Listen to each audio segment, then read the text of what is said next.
All right, let's see what we got. Did not check the buzzing. I just turned the level down this week. Let's try something else first. And we're going to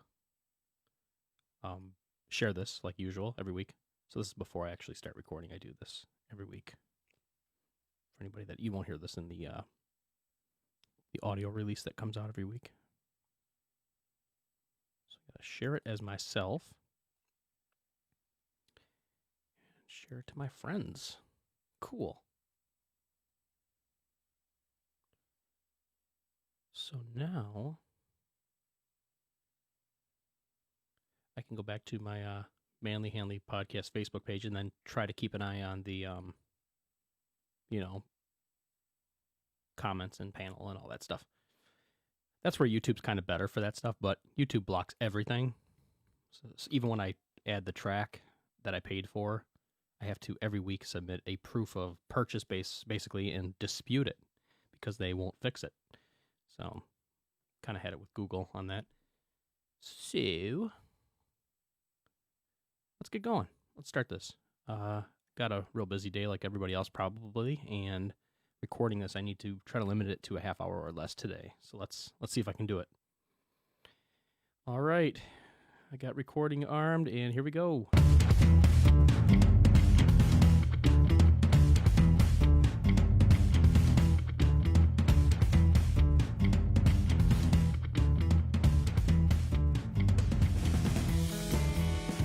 Hello, everyone, and welcome to Season 2, Episode 11 of the Manly Hanley Podcast. This is the podcast with no limits on what we'll cover. This is the podcast with no limits on what we'll cover. I'm your host, Randy. I repeated myself. Have a snack, sit back, and relax. What did I get for reading it this week? Why am I reading this part anymore? This episode was recorded on Sunday, June 7th, 2020. All right, so today I'm going to give you, this is a simple episode, one thing only, and it's Google Chrome versus more or less Microsoft Edge. But this is about Microsoft Edge exclusively, and I'm going to give you 10 reasons why I fully switched to Edge. Over the last, I don't know how many years, I've been going to other browsers like Vivaldi is another one. I love Vivaldi. That's a great browser, by the way. It eats a lot more RAM than it needs to, I think. So that's why I keep going back to Chrome originally. Well, now I found myself sticking with Edge, Microsoft Edge. I fully ditched Google Chrome, and that's the first time in 10 years. I mentioned this a couple episodes back, but I'm going to give you the reasons why I think it's better, and even I looked up a few of them just to back up what I was thinking to make sure that those are still legit reasons. You know, maybe Chrome introduced some of the features and that I've only seen in Edge, but there's just things about Edge that make it a better replacement in my mind. So, and I'm going to work with picture-in-picture this week. I'm going to try it out. We've had some issues with cameras kind of high. Yeah, the camera's up high, babe. Thanks, Krista. I'm trying it out because before it was like in my face. So I don't know. We're going to have to get an angle going here sooner or later. And I can see the focus is freaking out like usual. We'll do a desktop camera next week maybe. Because it's been pretty flaky with the focus in this lighting. So, I'll kind of just stick with it. I'll try not to move around too much with my hands because the camera's going to try focusing on that and it'll go crazy. See if it does it now. I won't see it till a few seconds after, but so here's the reasons I've switched to Edge full-time from Chrome. Number one, Google is an advertising company. Repeat that in your mind. Google is an advertising company. That's what they make their money on. And well, the browser itself, it's tracking you. And I'm going to get into that with other reasons. But out of the 10 reasons, I had to come up with 10, so I had to kind of stretch it there. But Google is an advertising company. That's what they do. The browser itself is geared towards maybe tracking things you're doing as far as habits. And there's actually lawsuits about that currently that are fairly fresh. I'll mention that a little bit more coming up here. Number two, it's harmful to web standards, in my opinion, as most developers are developing their sites for Chrome. That's how it is right now. A lot of developers, they're making their sites to work in Google Chrome. that's for Google. You know, Google owns, they create Chrome, they work on it, they maintain it. And well, if the standards are swaying to develop something for one company that focuses on advertising, I can kind of see that being a potential issue. Don't get me wrong, Google Chrome is a great browser, the most popular by far. But I mean, most developers are developing their sites for Chrome, and also those developers, you know, myself included as somebody that, you know, that has a website, I want my site to be indexed on Google's search because they're the biggest search engine in the world. So I'm going to, you know, try to code my site around that, or maybe add some HTML that's going to identify it to Google so it can be indexed by their crawlers. So to me, that can be harmful to web standards, and there's less competition if you're working to please Google. I think that's bad. I don't know. I don't know. Maybe read up on that a little more. I didn't. I mean, to me, that's just right out of the box is bad. So, another one, number 3. Another reason I've switched to Edge full time is it. Google Chrome updates itself in the background with most people not even knowing it. I kind of think that's a little shady. Like even Firefox at least has an updater that it installs. If you go to your control panel and add remove programs, you'll see Firefox, then you'll see like a little updater, a secondary installer that more or less tells you, hey, we're using this to update Firefox. Chrome is just like, no, I'm updating myself. Even on machines that are maintained by IT, it's hard to stop Chrome from just doing its thing because it can even install to your user profile space that doesn't require admin permissions. But it's a little shady to me security-wise just to be like, yeah, we're updating your browser. Now, that can come in handy, obviously, if there's a big security exploit and Chrome and Google wants to block it. But I don't always think Google's in our best interest anymore. I used to be the big Google pusher, and I'm less and less in favor of Google nowadays. I think they're becoming a shady company and not the company that says, you know, don't be evil. Well, they've done some things that I think could be classified as evil. As far as Edge, well, it's like the newest Edge. It's not even pushed on you. It will be eventually, probably as the default in Windows 10. But right now, you have to go to a site and search for new Microsoft Edge to install the newest version of Edge. So if you're in Google or Bing for your search, you can just type in new Microsoft Edge, and it will take you to a site. Here, I'll switch over to my cutaway camera here, my picture-in-picture. And it's going to be a little bit of a delay, but if you look here on my screen, you should see the Edge browser website that I have up here, and it's on Microsoft.com. Wow, it's really kind of lagging with there it goes. But yeah, there's the new Edge browser, and you can just download it here to your computer and install it. A lot of people can't even tell the difference between this and Google Chrome because it's built on the same technology. Chromium, and you can see here, look up the tabs even. It looks like Chrome, doesn't it? This is the new Microsoft Edge that I'm actually browsing in. But here's all about the privacy control and a lot of this stuff I'm covering today. So at least you know what you're installing when you got Edge. Let me go back to myself. And as far as it updating itself in the background, it at least it prompts the user when you're updating something in Microsoft Windows. Like if you go to your control panel or update programs, you can see your updates right there under the Windows Update. So next, number 4, Google is always striving to track you. This kind of goes hand in hand with number 1. And I'll provide links like usual. Even if you open an Incognito tab, allegedly now this is being something that's being brought up against Google. There's a complaint going out that stated that Google accomplishes its surreptitious tracking using methods such as Google Analytics and the Google Ad Manager and the Google sign-in buttons for websites, right? Okay, we've all seen that probably. And it would appear to be the use of such tracking tools and the failure to explicitly include them in that incognito message that is the heart of the matter here. Because when you go in incognito mode, it basically says, we're going to stop saving this in your internet history, but we can't stop your ISP from tracking you. They should also mention, can't stop us from tracking you, because they are always trying to track you. That's how they advertise to you. By continuing to collect and identify browsing data, the complaint stated, Google is in contravention of both federal and state laws on wiretapping, which gives people the right to sue if private communications are intercepted. So the cybersecurity expert opinion on this website, Jake Moore, said, Private web browsing isn't as private as you may think. Incognito tends to not record the data to the device, but that data still goes to your internet service provider, which Google tells you, by the way, like I just said. And some data goes to the website you are visiting. Many people misunderstand the term private, and without properly reading the terms and conditions, some will not realize they are being tracked. So there's more. Google's accused of tracking incognito mode data. There's an Android Authority article from this past Wednesday, and I don't know if they said they're trying to sue for like $5,000 a piece. There's a big lawsuit out there. I think it's $5 million in total, but not good. So number 5, while the core of Edge and the coding core of Edge is based on C and C++ like Chrome, Microsoft is already working on improving C and C++ because they're old languages. They're like 40 years old or something like that. They're working on improving that code within Microsoft Edge. And this is where Microsoft Edge is considering looking at the more modern language called Rust, which is a language that Firefox is built on. And also, like, this is not just, hey, you should use Edge. Firefox is great as well. Firefox has been around, we know, for a long time, but they're using a more modern, secure, efficient programming language called Rust. So that's kind of cool.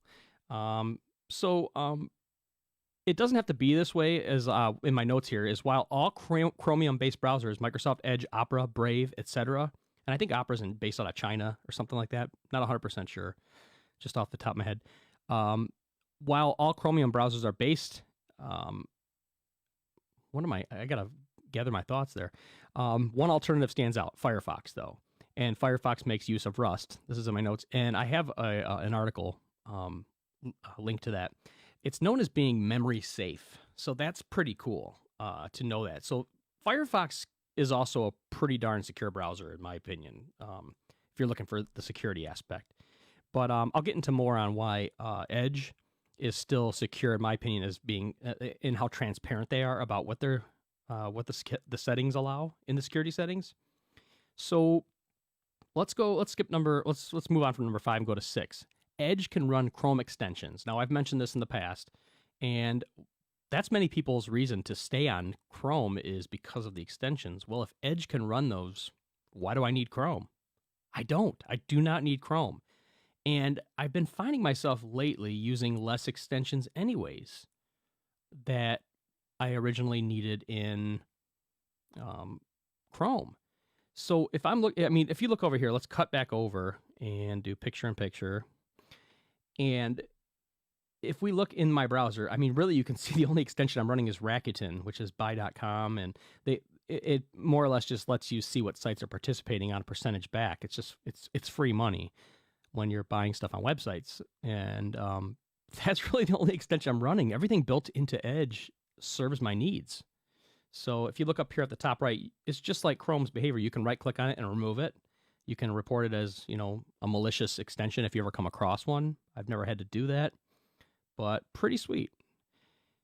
Back to me. And so that's a big sell for me. It was like, it can run Chrome extensions, and Chrome extensions are still pretty darn popular. They have quite an awesome extension store. Microsoft, not the greatest, but it can run the Edge one, so it doesn't matter. They don't need a good store.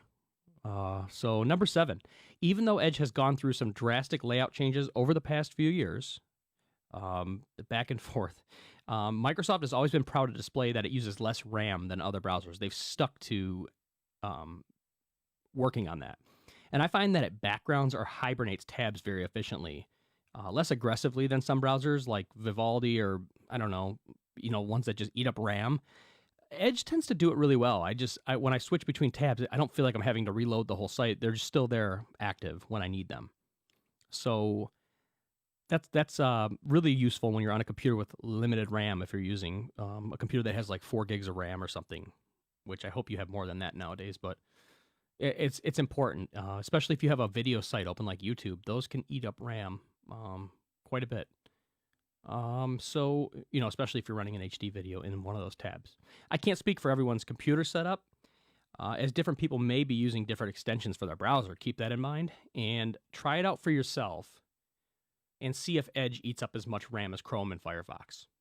Yeah, and just like Microsoft claimed, it was using less RAM than Edge and Firefox and Vivaldi, so I switched to it. Why would I want to use RAM that I don't need to use and slow my computer down needlessly? Number 8, Edge has very easy privacy settings. And if you've set up a Windows 10 machine for the first time in the last few years, you might know what I'm talking about. There's like little sliders everywhere, and it says like, allow this kind of tracking, and they break it down for you what it's doing. Because people, when they first saw these settings, they're like, what are you tracking? Just like when people freak out when they download an app on their phone and it says allow this setting, allow. Well, that's the same thing. They're just being, they're letting you tweak it to the max where you can just see what each thing that's happening, just so you feel like you have full control, feel like you do. But, so yeah, those settings are really simple though. When you go into, let's head over there. Let's go to my camera here, and I'm going to open up Edge settings. Now, it's just like where you find it in Chrome. You go up to the top right, and you see these little series of ellipses, these 3 dots. You click it, and you go to Settings. It's going to take you here. And on the left, you can go to Privacy and Services. And right here, you can see there's 3 basic settings, or 3 simplified settings. There's Basic, Balanced, and Strict. So if you look under each one, it's got nice little bullets. People love bullets. That's what Krista tells me. People love bullet points, and she's right. Tends to keep people focused on the article. They don't want to just skip over it. And if you look, Basic tells you it allows most trackers across all websites. Well, I don't want that. I want the recommended one. I want to block most trackers, right? And the cool thing is they even keep a tally for you, which I'll get into number 10 because it's kind of more about the tracking prevention. It tells you right here there's blocked trackers, so that's pretty sweet. And you can go to it, and it will tell you every site that they've blocked. And apparently I have like 13,000. Don't know how that's possible, but I'm guessing certain sites have maybe 100 built in, I don't know. But this is really cool. And you could turn off tracking prevention. If you have an issue where you can't connect to a website and you want to troubleshoot, you can flip that off for 1 sec and see if it fixes something. Really easy, way better than Chrome.